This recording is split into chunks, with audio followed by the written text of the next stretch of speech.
Everyone, आज मैं आप लोगों को रक्षाबंधन के सेवा श्रृंगार के बारे में कुछ बताने की ट्राई कर रही हूँ। तो सबसे पहले हम देखेंगे श्री ठाकुर जी को अभ्यंग स्नान कैसे करें। पर एक बात बता दूं कि मैं आगे की 2-3 वीडियो में अभ्यंग स्नान बता चुकी हूँ, इसीलिए सिंपल सा दिखा रही हूँ। अगर आपको पता ना हो तो आप आगे की वीडियो देख सकते हैं। आप ऐसा हो तो मैं डिस्क्रिप्शन बॉक्स में उसकी लिंक भेज दूंगी। तो शायद आगे का वीडियो जो हरियाली अमास का था उसमें मैंने वो अभ्यंग स्नान दिखाया है।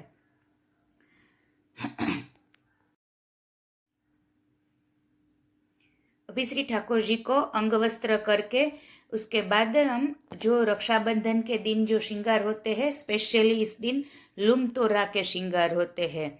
आपको लगेगा कि मैंने घर पे बनाया है, तो प्लीज़ अभी से बता देती हूँ कि मैंने रेडी लिया है।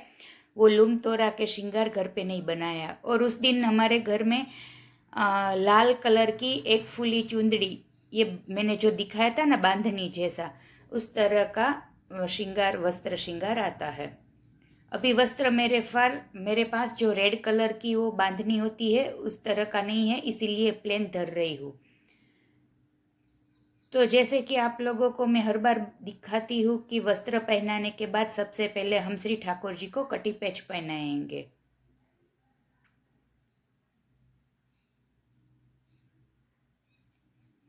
आज मैं जो आप लोगों को ये रक्षाबंधन के जो श्रृंगार दिखा रही हूँ ना, उसमें पहले हम मुकुट काचनी के श्रृंगार करेंगे और श्रृंगार के बाद राखी का क्रम होता है। और वो नक्षत्र देख के इस तरह से कुछ हर साल देख के उसके बाद ही श्री ठाकुर जी को राखी बांधते हैं। तो अगर उसमें कुछ चेंज हो तो शाम को होता है, तो वो अपने घर की रीत सबकी अलग अलग होती है, तो आप अपने हिसाब से जिस तरह से करते हो उस तरह से कीजिए। पर श्रृंगार के बाद श्री ठाकुर जी को राखी बांधते हैं। और मैं श्री ठाकुर जी के लिए राखी घर पे बनाती हूँ। आप चाहे तो रेडी भी ले सकते हैं, पर इतना ख्याल रखिएगा कि वो बिल्कुल कोमल हो, उसे चुभे नहीं। श्री ठाकुर जी को इस तरह की होनी चाहिए। आज हम देखेंगे कि मस्तक के ऊपर पाग लगाने के बाद हम ये मुकुट के श्रृंगार धरे। हर बार मैं ऐसे ही धरती हूँ, पर आज हम एक बार ट्राई करेंगे। ये मस्तक के ऊपर पहले पाग लगाया है, उसके बाद ये मुकुट काचनी के श्रृंगार है। मेरे पास ये दो है। अब मैं पहले ये करूँगी, देखेंगे कि कितना अच्छा दिखता है। पाग के ऊपर भी लगाव किया है, उसके बाद मुकुट को लगाया है। फिर से बता दूं, ये लगाव जो है वो पुष्टि मार्गीय जहाँ भी श्रृंगार मिलते हैं वहाँ वो मिल जाएगा। और ये लगाव है वो यमुना जी के भाव से होता है।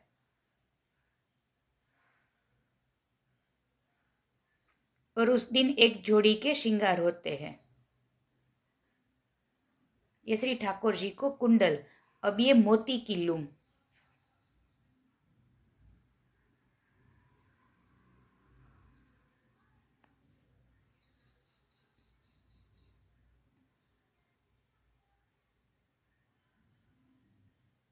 और ये एक फुली चुंदड़ी का श्रृंगार होता है। फिर भी मुझसे कोई गलती हो जाए तो आप मुझे क्षमा कर दीजिएगा, क्योंकि ये ठाकुर जी के रिलेटेड श्रृंगार के वीडियो बना रहे हैं, तो सबके घर की रीत थोड़ी थोड़ी सी अलग होती है। और एक बात बताना भूल जाऊँ, उससे पहले ही बोल दूँ कि अगर आपको ये वीडियो पसंद आए तो आप लाइक, शेयर और सब्सक्राइब जरूर कीजिएगा। ये मोती की माला जो लास्ट में मैंने धरी ना, वो फूल की माला के भाव से है। अगर आपके पास फूल ना हो, रोज मिलते ना हो, तो उस दिन आप इस तरह से गादी माला के श्रृंगार कर सकते हैं। और जो मैंने पहले ये मुकुट दिखाया था ना, ये उसके बाद मैंने ये भी श्रृंगार करके आप लोगों को दिखा रही हूँ। अब हम श्री ठाकुर जी को राखी बांधेंगे। और श्री ठाकुर जी को हमारे पुष्टि मार्ग में दोनों हाथों में राखी बांधते हैं।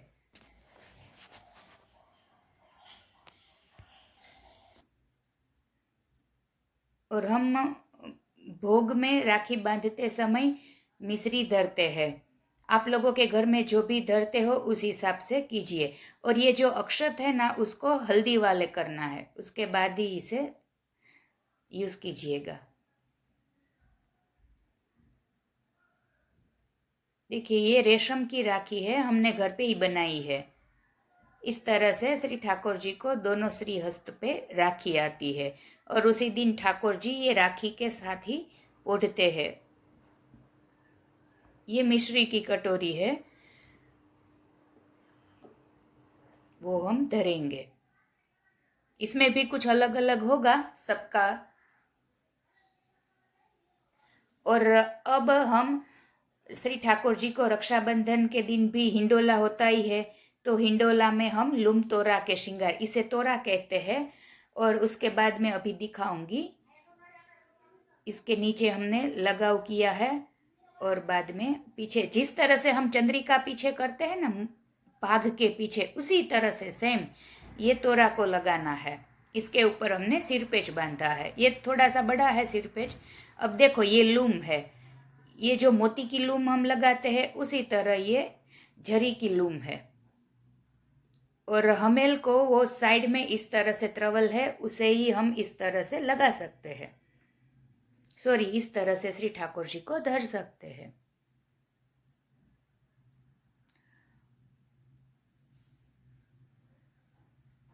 देखिए अब हमारे श्री ठाकुर जी हिंडोला के लिए रेडी है। कई लोग ऐसा करते हैं कि पहले थोड़ा सा झूल ले, उसके बाद फिर से लूम तोरा के श्रृंगार होता है, पर मैं जो कर रही हूँ मैं वही आप लोगों को सिखा रही हूँ। इसीलिए मैं बार बार कहती हूँ कि अगर कोई गलती हो जाए तो आप मुझे क्षमा कर दीजिएगा।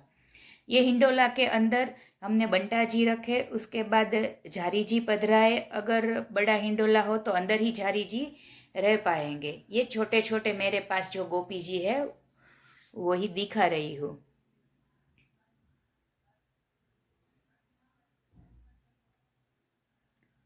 झूलत गोकुल चंद हिंडोले, झुलावत सब व्रज नारी। वैसे उतनी आवाज अच्छी नहीं है, पर फिर भी एक लाइन तो गाती ही हूँ। ये कमल के हिंडोला है। वैसे रक्षाबंधन पे तो हर कोई अलग अलग, ज्यादातर सोने चांदी के भाव के हिंडोला होते हैं, तो वो गोल्डन कलर की झरी या फिर सिल्वर कलर की झरी उस तरह के हिंडोला करते हैं। पर मैंने अभी जो हिंडोला किया है वही बता रही हूँ।